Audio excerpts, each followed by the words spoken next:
dos contes que ens animen una mica, primer, a cultivar els nostres propis aliments, perquè a vegades anem al supermercat i comprem, o anem al mercat i comprem tant que no ens dona temps a menjar-nos-ho tot i per això acabem llançant menjar a la bossa.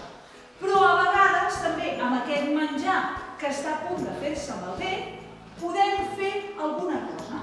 Doncs bé, el primer conte que explicarem es titula L'hort de l'avi Rafel i la seva protagonista és una nena que es deia... Ui, quina casualitat! Es deia com jo, Anna. Sí, l'Anna era una nena com tots vosaltres, una nena molt feliç que li agradava molt anar a l'escola, on hi tenia molts amics i on era una nena molt bona estudiant. I quan sortia de l'escola, alguns dies anava a jugar a futbol, altres anava en bicicleta, també li agradava molt anar a la biblioteca per poder agafar llibres, li agradava fer de tot, era una nena molt feliç. Però de totes les coses que li agradava fer a l'Anna, sabeu quina és la seva cosa preferida, preferidíssima? No. Passar estones a l'hort del seu avi Rafel. Sempre li preguntava a l'avi Rafel: Avi, que puc regar l'hort? I l'avi sempre li responia: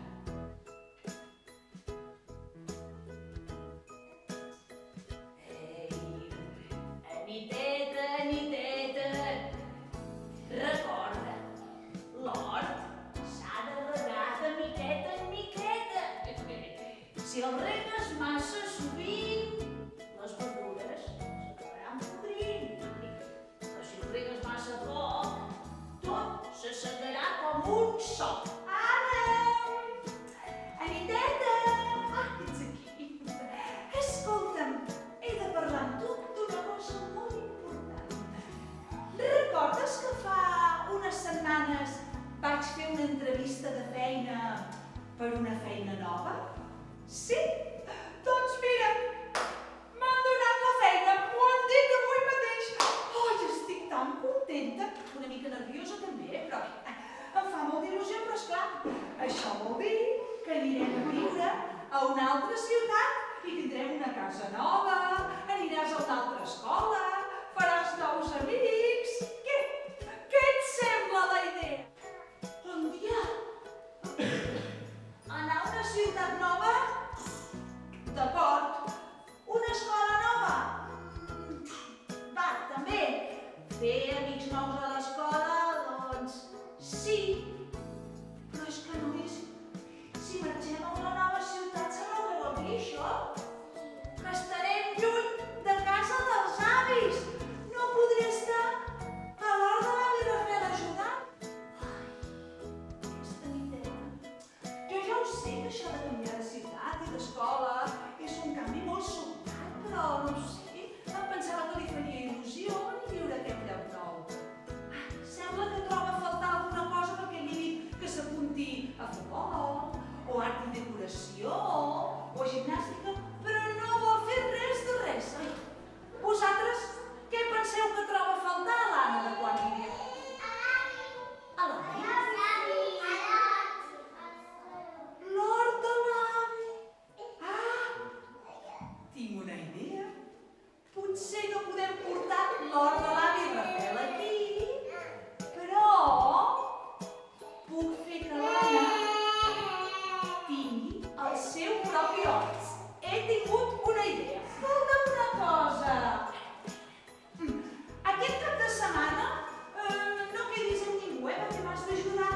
Saps què passa? Que he estat mirant al balcó d'aquí de casa i hi ha uns testos buits i unes caixes molt grans i uns sacs de terra, perquè es veu que la família que vivia aquí abans tenien un hort al balcó.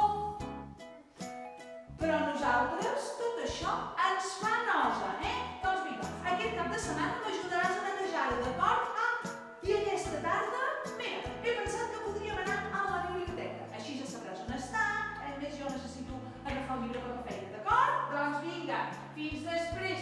La va deixar a la secció de jardineria de la biblioteca.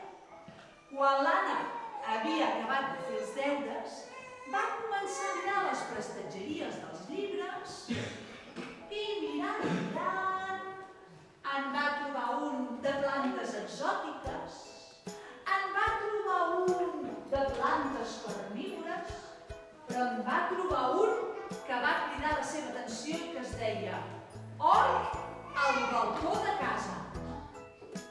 L'Anna s'havia posat a endreçar els testos, a posar-hi terra a dins, i la mare li va preguntar: Anna, què fas? Res, mare, estic fent un experiment per provar de tenir el meu propi hort al balcó. Quan l'Anna ja va tenir els testos plens de terra, va anar a la cuina i va agafar un dels tomàquets que encara li quedaven de l'hort de l'avi Rafael. En va treure les llavors i les va posar en un tovalló. Les va assecar i quan ja eren seques en va agafar unes quantes i les va posar dins d'un test. L'Anna va tornar a plantar unes quantes llavors. Regaré una miqueta, ni molt ni poc, d'acord? Vinga.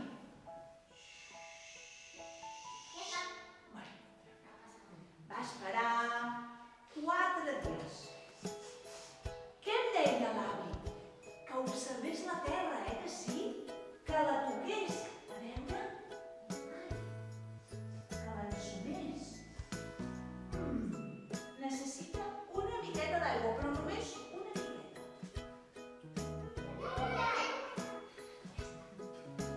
I així van anar passant els dies. L'Anna observava la terra de la seva tomaquera i regava només quan la terra li deia. I mica en mica la seva tomaquera va anar creixent ben fort. Van començar a aparèixer les flors grogues que tenen les tomaqueres quan els falta molt poc per començar a fer els tomàquets. I aleshores l'Anna va saber que calia regar una miqueta més.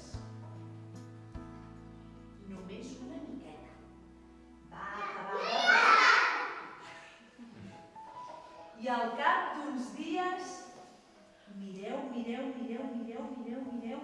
la tomaquera va acabar de créixer i van sortir uns tomàquets vermells preciosos. Oh! Ostres! Són els meus primers tomàquets! Oh! Ostres, quin balcó, Com jo sempre dic, és un balcó de categoria, Ai, doncs va, em dono de ganes de collir un dels tomàquets, però sobretot de menjar-me'l. L'avi, amb molt de compte, va collir un dels tomacons, el va tastar. Ostres, Aniteta, aquest tomàquet és canela en rama. No us podeu imaginar que orgullosa que estava l'Anna del seu hort i, sobretot, que el seu avi Rafael l'hagués pogut veure i hagués pogut tastar un dels seus tomàquets.